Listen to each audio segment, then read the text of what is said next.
Kahapon pala mga Marikoy, sinipag ako, tiniba ko yung ayos ng kwarto namin. Nakabili kasi ako ng salamin at saka halaman. Di kasi ako mapakali kasi may pumapasok sa pag-iisip ko na gusto kong ayos sa kwarto namin. At sobrang nangangati yung mga pa ako mga Marikoy, di ako makatulog kaya yan inayos-ayos ko na. Ito na nga din pala yung magiging opisina ko. Nax, may pa-opisina na. Doon ako magla-live, dyan din ako mag-i-edit. Pasok ko naman sa kabilang kwarto, ayan mga Marikoy, parang ginera. Kaya pala ang tahimik niya kanina naglilinis ako. Ito naman yung isang kwarto namin, parang bodega na. At habang tahimik siya dito, tinuloy-tuloy ko na yung paglilinis. Dito naman sa kabilang kwarto na naging bodega na. Yes po, 3 yung kwarto namin sa taas. Lagi ko nililigpit yung mga kalat dito. Kaso mga Marikoy, kapag naglilinis ako ng isang kwarto, tumatambak yung mga kalat dito. Ayan na nga yung mga costume at saka OOTD ni Jace na isa sa mga dahilan din ba't kumakalat dito. Kapag kasi naghahanap ako ng costume niya, ginugulo ko lahat dito. Labas ko na din yung mga gamit na di naman nagagamit. Tapos ayan na nga, medyo nakakadaan na ako kasi kanina di ako makadaan. Itong closet naman ni Jace, ewan ko ba, di ko na mawari kung anong nangyari dyan. Tabi ko na muna yung iba na di niya pa nasusuot. Syempre may balak pa ako magkaanak kaya itatabi ko. Tinala nga, meron pang ganito dito sa bahay. Tapos sunod ko nang inayos yung closet ko. Tignan nyo naman mga Marikoy, parang binagyo. Masipag akong maglaba pero tamad akong magtupi. Alam nyo ba mga Marikoy, pagkatapos kong maglaba, sinasampay ko na lang dito yung mga nakahanger. Kaya naman pumasok tong batang to at natuwa ako sa kanya kasi tingnan nyo naman suit niya yan. Sabi ko sa kanya, bumalik siya sa kabilang kwarto kasi di pa ako tapos dito. Wala pa sa kalahati yung natatapos ko pero pwede na muna yan. Di na kaya ng powers ko. Tapos ganito na lang pala kakonti yung mga kasyang damit ni Jace. Madami pa siyang mga dress na galing sa mga pinsan niya. Nag-spray na rin pala ako sa mga damit ko para bumango. Ito nga pala yung gamit kong pang spray mga Marikoy na sobrang mura ko lang nabili. Tapos yung amoy talaga nagtatagal. Pagkagising ko naman kaninang umaga, naalala ko na di ko pa pala nalinis tong kwarto ni Jace. Kaya bago kami bumaba, inayos at nilinis ko na muna. Siyempre, magliligpit tayo ng walang katapusang kalat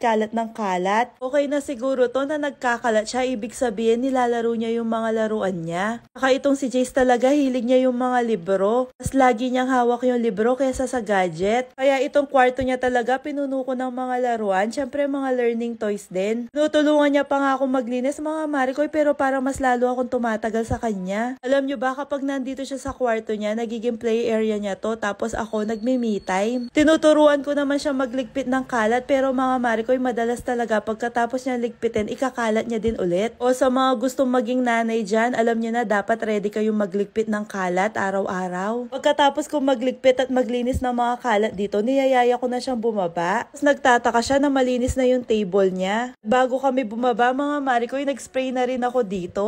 Pagkababa nga namin, ayan na, tuloy na ang pagkakalat ni Madam dito sa baba. Bye!